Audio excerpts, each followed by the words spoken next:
শাড়ি টাড়ি পরে একেবারে। হ্যাঁ তুমি ওটা সরিয়ে রেখে না মা।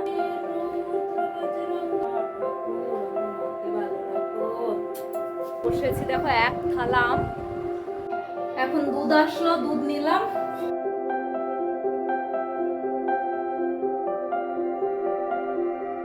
এই দেখো আমার মাম্মাম। Hello everyone, good morning. আজকে হচ্ছে 12 জুন, বুধবার। এখন ঘুরতে বাজে সকাল 9টা। তো এখন থেকে ভিডিওটা শুরু করলাম। আমার সংসারের সমস্ত কাজকর্ম কমপ্লিট, ঘর ঝাড় দেওয়া, মোছা, বিছানা তোলা। আর মাম্মামকে আজকে দুধ হরলিক্স খেয়ে পাঠিয়েছি বিস্কিট দিয়ে। আর আমি এখনও কিছু খাইনি, শুধু একটু জল খেয়েছি। যেহেতু আজকে ষষ্ঠী, স্নান না করে কিছু খেতে পারবো না। আর এই এত যা গরম পড়েছে, তাতে করে জল না খেয়ে থাকা যাবে না। তো তাই জন্য একটু জলই খেয়েছি, শুধু চাটা কিচ্ছু খাইনি। তো না খেয়ে সমস্ত কাজকর্মগুলো করলাম। মাম্মামকে তো স্কুলে দিয়ে এসেছি। আর ওকে স্কুল থেকে মানে যতক্ষণ না আনছি ততক্ষণ আমি স্নান করে পুজোটাও দিতে পারছি না, কারণ ওইটুকু টাইমের মধ্যে না পুজোটা হবে না। ওদিকে জামা কাপড় ভিজিয়ে দিয়েছি, মেশিনে ঢেলে দেবো ওগুলো। আর স্নান টান করে কি পরবো সেগুলো সব রেডি করে রাখলাম। এবার একটু ছাদে যাব, গাছে ফুল ফুটেছে কি দেখি। না হলে ফুল তো মনে হয় আজকে আর পাবো না। সকালে গেলাম, ওখানে বসেনি, অনেক দূরে যেতে হবে। তো যাই হোক, দেখা যাক কি হয়, ফুল আছে কিনা ছাদে। আর যে জামা কাপড়গুলো পরবো তো সেগুলো চলো তোমাদের সাথে একবার দেখাই। আর আজকে ভেবেছি শাড়ি পরবো। অনেক দিন ধরে ভাবছি একদিনকে তোমাদের সাথে মানে পুরো দিনটা শাড়ি পরে শেয়ার করব, কেমন করে থাকি। তো সেটা আর হয়ে ওঠে না। দেখি আজকে শাড়িটা পরে থাকতে পারি কিনা। আবার নতুন শাড়ি তো মনে হয় থাকতে পারবো না। তো যাই হোক, অন্য আর একদিন তোমাদের সাথে অবশ্যই শাড়ি চ্যালেঞ্জ, মানে শাড়ি পরে পুরো ব্লগ করার ইচ্ছে আছে। তো কোন শাড়িটা পরবো আর মাম্মামকে কী পরাবো সেটা তোমাদের সাথে একবার শেয়ার করি চলো। এই দেখো, এই শাড়িটা পরবো ভেবেছি। লাল হলুদ, ষষ্ঠীর দিনে লাল হলুদই পরে। তো এইটা পরবো। আর আমি যখন নতুন পরবো, একদম নতুন শাড়ি আমার এটা, সিলগুলো সবে তুললাম। এই যে এই সিলগুলো ছিল, এই যে। আর আমি যখন নতুন পরবো তখন মাম্মামকেও তো একটা নতুন পরাতে হবে। তো মাম্মামের ঘরেই ছিল, এই যে দেখো এই জামাটা। আর তার সাথে এই যে গরমে এই প্যান্টটা পরিয়ে দেবো, এটা। তো শাড়ি পরে মাম্মামকে ড্রেস জামা কাপড় পরিয়ে কেমন করে পুজো করি আজকে ভেবেছি পুরোটাই তোমাদের সাথে শেয়ার করবো। এখানে মামেই আছে, আর তো কেউ নেই। মনটা একটু খারাপ লাগছে, কিন্তু কি করব, সবাই চারিদিকে শঙ্খ উলু দিচ্ছে।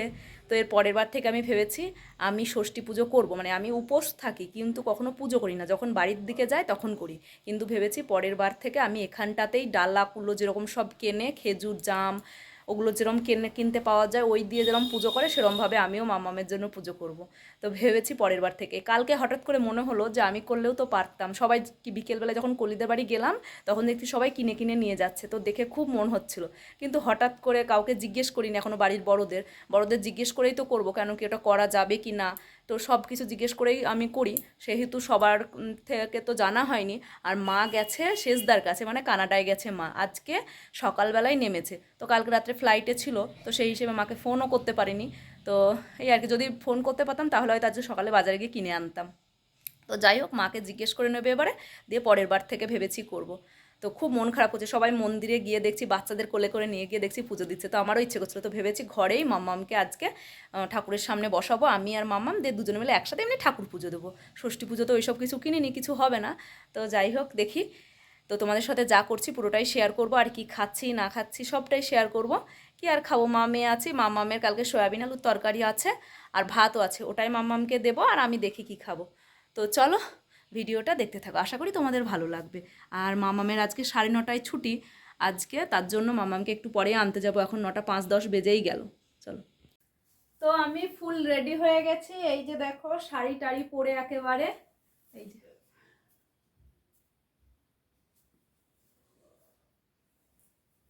আর আমার মাম্মামকেও তো আমি একটা নতুন জামাই পরিয়েছি, এই দেখো।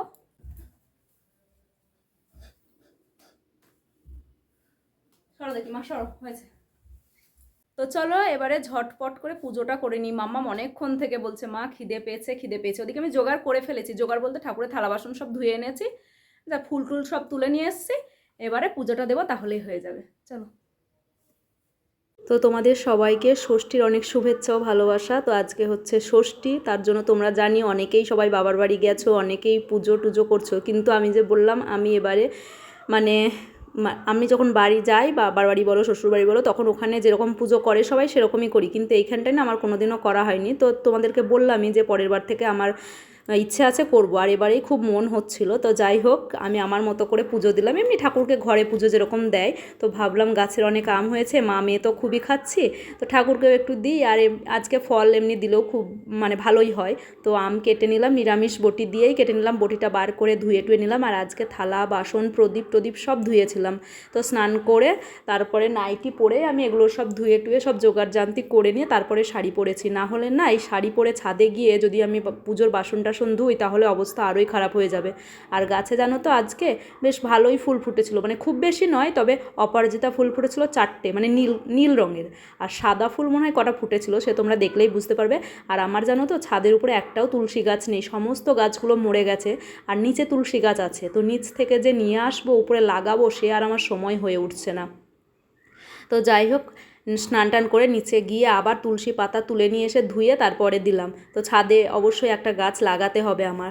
তো তারপরে মহাদেবকে ঘি মধু মাখিয়ে জল ঢালবো। তো আমার মাম্মাম যেই ঘিয়ের কৌটোটা খুলেছি, ও তো ঘি একদমই সহ্য করতে পারে না।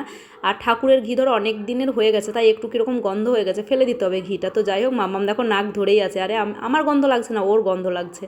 তো তারপরে ও আবার নাকটা ছেড়ে দিল। তো যাই হোক, ওর খুব গরম লাগছিল। তো ওকে বললাম, মামা, আর এই ঘরে যেহেতু আমি পুজো দিচ্ছি, পাখা তো চালাতে পারছি না, তো ওকে বললাম তুই বাইরেটায় যা, দিয়ে তারপরে একটুখানি হাওয়া খেয়ে আয়, তারপরে আবার আমার কাছে আসবি গরম লাগলে। কিন্তু এখানে তো আর ফ্যান চালাতে পারবো না, তো ও আবার একটু বাইরে গেল। তো যাই হোক, প্রদীপ জ্বালালাম, ধুনোও দিলাম, আবার ধূপকাঠিও দিলাম। তারপরে ধুনোটা আবার সারা বাড়ি একটু ঘুরিয়ে দেখিয়ে দেবো। তারপরে শিবের মাথায় জল ঢাললাম। এবারে মাম্মামকে ডাকছে যে মাম্মাম আয় তুই, তোকে আমি পুজো করবো। বলে আমাকে পুজো করবে কেন, এরকম সব বলছে। তো যাই হোক, দেখো শিবের মাথায় জল ঢাললাম। ঠাকুর যেন সবাইকে খুব ভালো রাখে, সুস্থ রাখে, সবাইকে মেন কথা হলো সুস্থ রাখে। তো যাই হোক, তোমরা কেমন কি পুজো করলে, যদি তোমাদের মন হয় তাহলে আমাকে অবশ্যই কমেন্টে জানিও। আর আমরা তো আজকে কিছুই খাওয়া দাওয়া করতে পারবো না, তো সারা দিনটা মোটামুটি আমি ওই একা থাকলে যা হয়, সবার মাঝখানে থাকলে অনেক রকম খাওয়া যায়, একা থাকলে নিজের জন্য না আর করতে ইচ্ছে করে না। তো কোনো রকমে দিনটা পার করে দিয়েছি এই আর কি। আর মামামের ভাত আর তরকারি ছিল, ওটাই ওকে খাইয়ে দিয়েছি। আর এই যে দেখো, মামামকে প্রদীপের একটুখানি তাপ দিয়ে দিলাম, আর ওকে আরতি করছে। তো বলছে, মা এটা তুমি কি করছো, এইসব বলছিল। যাই হোক, তো শাড়ি টাড়ি পরলাম অনেক দিন পরে, বেশ ভালো লাগলে। আর আগে তো বিয়ের আগে যখন তোমার শাড়ি যে কোনো অনুষ্ঠান মানেই আমরা শাড়ি পরতাম, জানো, সে আর কি বলবো। আর এখন বিয়ে হয়ে এত শাড়ি পরাই হয় না শাড়ি। আর আজকে শঙ্খটাও বাজালাম, ভাবলাম সবাই চারিদিকে শঙ্খ উলুধ্বনি দিচ্ছে, আমিও শঙ্খটা একটু বাজাই, তো শঙ্খটাও বাজালাম। আর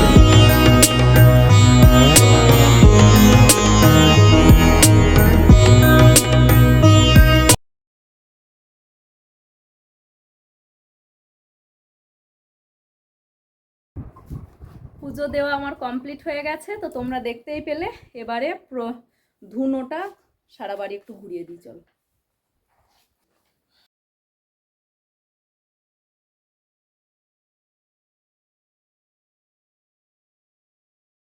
এই যে মামকে ওখানে আম কেটে দিয়েছি, জামাটা আমার খুলিয়ে দিয়েছি, নতুন জামা, তখন গরম লাগবে বেশি, তো ওকে আম কেটে দিয়েছি। আর আমি এই যে আম নিয়ে বসেছি, দেখো এক থালা আম। মিষ্টি আছে, মিষ্টি এখন বার করলাম না, আমার একবারে বসে আমি খেতে পারি না, তো ভাবলাম এখন আম খাই, পরে মিষ্টি খাবো, দুধ আছে, অনেক কিছু আছে। আর তার মধ্যে তো একটু তরকারি করব, আলুর তরকারি করব, আলু চচ্চড়ি, মুড়ি খাবো বিকেলবেলায় বা দুপুরবেলায়, এখনও টাইম আছে, এখন সবে 12:16 বাজে। তো চলো, আর শাড়ি পরেই আছে, আমি দেখি কতক্ষণ শাড়ি পরে থাকতে পারি। গরম খুব একটা লাগছে না, কাজকর্ম নেই, তো গরম কি লাগবে। তো যাই হোক, চলো। এখন দুধ আসলো, দুধ নিলাম, তারপরে এই যে দুধটা জাল দিতে বসিয়েছি। আর আম খেলাম, তখন লিপস্টিকটা তো খেয়ে ফেলেছিলাম, তারপরে ভাবলাম একটু রিলস বানাবো, দিয়ে লিপস্টিকটা পরলাম, কিন্তু এত গরম লাগছে না, ভাল লাগছে না। আর রিলস পারি না, যদি পারি তাহলে ফটাফট হয়ে যায় 2-3টে, কিন্তু পারি না, সেই চেষ্টা করতে করতে কত টাইম লেগে যায়, ভালো লাগছে না, পেটে কিছু না থাকলে কি ভালো লাগে। তো যাই হোক, দুধটা হোক, আর ওদিকে ওয়াশিং মেশিনে জামা কাপড় দিয়ে অনেক কাজ আছে, মামাকে খাওয়াতে হবে এখনো। ভাগ্যিস ওর ভাত তরকারি কালকে করে রেখেছিলাম, নাহলে আজকে আবার আমাকে করতে হতো। তো আমরা ষষ্ঠীর দিন মা মেয়ে তো এমন করেই কাটালাম, আর তোমাদের দাদাভাই তো কোচবিহারেই আছে, ও ওর মতো কাটিয়েছে, তো কী আর করা যাবে। যাই হোক, আর এই যে মামামের স্কুল ছুটির মধ্যে আমরা বাড়ির থেকে ঘুরে আসলাম, তাই জন্য এবারে আর গেলাম না, পরে আবার কখনো যাওয়া যাবে, পরের ষষ্ঠীতে দেখা যাক, সে এখন অনেক দেরি। তো যাই হোক, আর এই পুজোর দিনে কোনো কাজ করতে তো ইচ্ছেই করে না, তো যাই হোক। আর এই যে মাম্মামকে খাওয়ানোর সময় আমি যে কি ভয়ে থাকি তোমাদেরকে কি বলবো। মানে একবার এমন হয়েছে, মাম্মাম হবার পরেই আমি সমস্ত ষষ্ঠীগুলো করি, অনেকগুলো ষষ্ঠী আছে। তো একবার কি হয়েছে, পুরো ষষ্ঠীটা আমি সারাদিনটা করলাম, করে রাত্রিবেলায় 8:30 পৌনে 9টার দিকে মাম্মামকে খাওয়াতে গেছি। সেই সময় আমি আমার শ্বশুরবাড়িতে ছিলাম। তো মাম্মামকে মুসুরির ডাল সিদ্ধ, আলু সিদ্ধ দিয়ে ভাত খাওয়াচ্ছি। তো ওকে খাওয়াবো সমস্ত রেডি করেছি, দিয়ে লবণ হয়েছে কি জানো, টেস্ট করেছি, ব্যাস বড়দি বলো তুই এটা কি করলি। কি যে ভয় লাগে, আমার মনে হয় মামামকে আমি খাওয়াতে গেলে আমি খেয়ে ফেলবো, আমার এত বিভৎস ভয় লাগে, সব সময় মনে করি আজকে আমি খাবো না। মামামকে বলি, মামাম তুই আমাকে মনে করে দিবি, আজকে কিন্তু আমি তোর এই খাবার খাবো না, তোকেই খেতে হবে পুরোটা, এরকম করে বলি জানো। তো এরকম করে আমার একবার ওরকম ষষ্ঠীটা নষ্ট হয়েছিল। তো সেই আর কি বলবো তোমাদের। যাই হোক, তো আমি দেখো ব্রেড ছিল আর আম আর মিষ্টি দিয়ে খেয়ে নিলাম। এবারে মা মেয়ে ঘুমিয়ে পড়বো, তারপরে ঘুম থেকে উঠে বিকেলবেলায় আলু চচ্চড়ি করেছিলাম। আলু চচ্চড়ি তো খুবই ভালো লাগে, তো আলু চচ্চড়ি করে মুড়ি খেয়েছিলাম। আর রাত্রিবেলায় আর কিছু খাইনি, একটা শুধু আম খেয়েছিলাম। আর মাম্মামকেও বিকেলবেলায় তোমার আলু চচ্চড়ি দিয়েই মুড়ি দিয়েছিলাম, আর ওর ভাত তরকারি ছিল, ওকে রাত্রিবেলা অল্প একটু খাইয়েছিলাম। জামা কাপড়গুলো মেলা হয়ে গেলে শাড়িটা ছেড়ে চেঞ্জ করে তারপরে একটুখানি মা মেয়ে ঘুমিয়েছিলাম। তো চলো আজকের মতো এটুকুই, তোমরা সবাই খুব ভালো থেকো, সুস্থ থেকো। আগামীকাল আরও একটা নতুন ভিডিও নিয়ে ফিরে আসছি। আর আমার মাম্মাম এই দেখো অঙ্ক শিখে গেছে, দেখেছো খুব সুন্দর অঙ্ক শিখছে। তো বাই বাই।